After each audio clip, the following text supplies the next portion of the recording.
Omega 3 fatty acid. India में 90-80% लोग इसमें डेफिशिएंट हैं।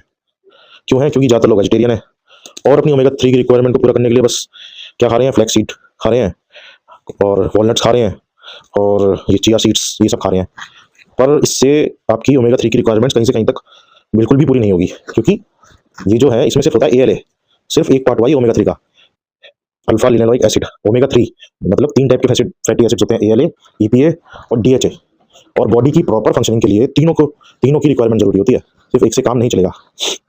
ALA जो होता है ये होता है एनर्जी के लिए जरूरी, एनर्जी प्रोडक्शन के लिए। EPA जो होता है, EPA हार्ट हेल्थ और जॉइंट हेल्थ और इन्फ्लामेशन इसके लिए जरूरी होता है। DHA होता है ब्रेन के लिए। हमारा ब्रेन जो है, ब्रेन 60% फैट है और उस फैट का मोस्टली 80% DHA है। DHA most important for brain.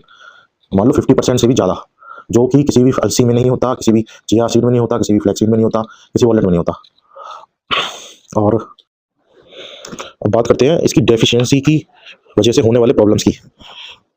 अगर EPA और DHA की डेफिशिएंसी होगी तो सबसे पहले तो इन्फ्लामेशन, जॉइंट्स का इन्फ्लामेशन, हार्ट का इन्फ्लामेशन, ये बढ़ेगा।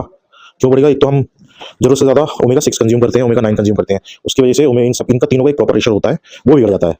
वो रेशियो बिगड़ता है, उसकी वजह से इन्फ्लामेशन बिगड़ता है। तो इसको ठीक करने के लिए, हार्ट के जॉइंट के इन्फ्लामेशन को ठीक करने के लिए जरूरी है प्रॉपर कंजम्पशन ऑफ EPA।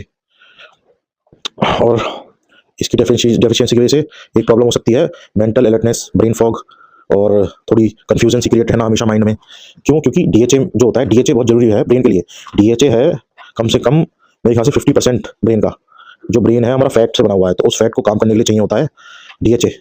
अगर वो नहीं होगा तो उसकी वजह से हमें ये ब्रेन की प्रॉब्लम होगी, फोकस नहीं होगा हमसे, कंसंट्रेशन नहीं बनेगा, ब्रेन फॉग रहेगा, कंफ्यूजन सा रहेगा।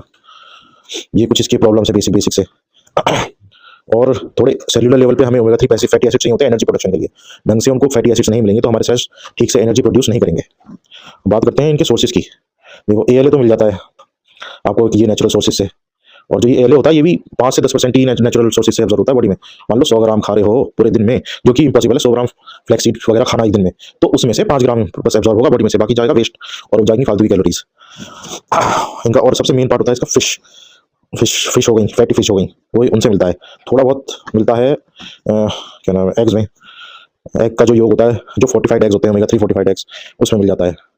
और वेजिटेरियन में इसका सबसे मेन सोर्स की बात करें, वो होता है एल्गल ऑयल, एल्गी, जो कि मछलियां जहाँ से अपना ओमेगा 3 खाती हैं, मछलियां खाती रहती हैं ओशन में होती है एल्गी, वो एल्गी कंज्यूम करती है और एल्गी डायरेक्ट EPA और DHA देती है बॉडी को। तो एल्गल ऑयल अगर आपको सिर्फ वेजिटेरियन में खाना है तो एल्गल ऑयल से सप्लीमेंट करना पड़ेगा। और क्वांटिटी कितनी होती है वो बात करते हैं। कम basic daily need of normal adult होती है 250 से 500 mg पर डे। फिर ये चेंज होती है अकॉर्डिंगली नीड के। डेफिशिएंट है कोई वर्कआउट ज़्यादा करता है, कोई मेंटल काम ज़्यादा करता है, उसके अकॉर्डिंग उसकी रिक्वायरमेंट चेंज होती है। और मैक्सिमम जा सकते हैं 3000 mg per day for a normal person. इसकी एक अपर लिमिट ये सेट की हुई है। और इसकी फॉर्म्स आती हैं, एक तो जो सप्लीमेंट होता है ना ओमेगा 3 का, उसकी ये भी जानना है कि कैसा सप्लीमेंट लेना है। जो इसका सप्लीमेंट होता है वो ट्राइग्लिसराइड फॉर्म का सबसे अच्छा होता है। जो इथाइल ईस्टर फॉर्म होती है वो इतनी अच्छी नहीं होती, तो फिर कोशिश करो ट्राइग्लिसराइड फॉर्म लो।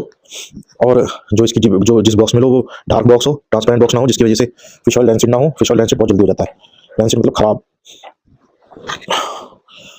तो बस यही है, ये चीज़ों का ध्यान रख सकते हो अपने डाइट में इसको इंक्लूड करते हुए। और अगर इसके बारे में पूरी PDF चाहिए तो मुझे फॉलो कर दो, कमेंट कर दो और शेयर कर दो, तो अपने आप ये रील आपको ये PDF आपको पहुंच जाएगी। याद रहे, तीनों चीज़ें जरूरी हैं, फॉलो, शेयर, कमेंट, और you will get the PDF। And और अगर कोई क्वेश्चन हो, कुछ प्रॉब्लम हो, कुछ कंसल्ट करना हो, DM भी कर सकते हो और कमेंट भी कर सकते हो।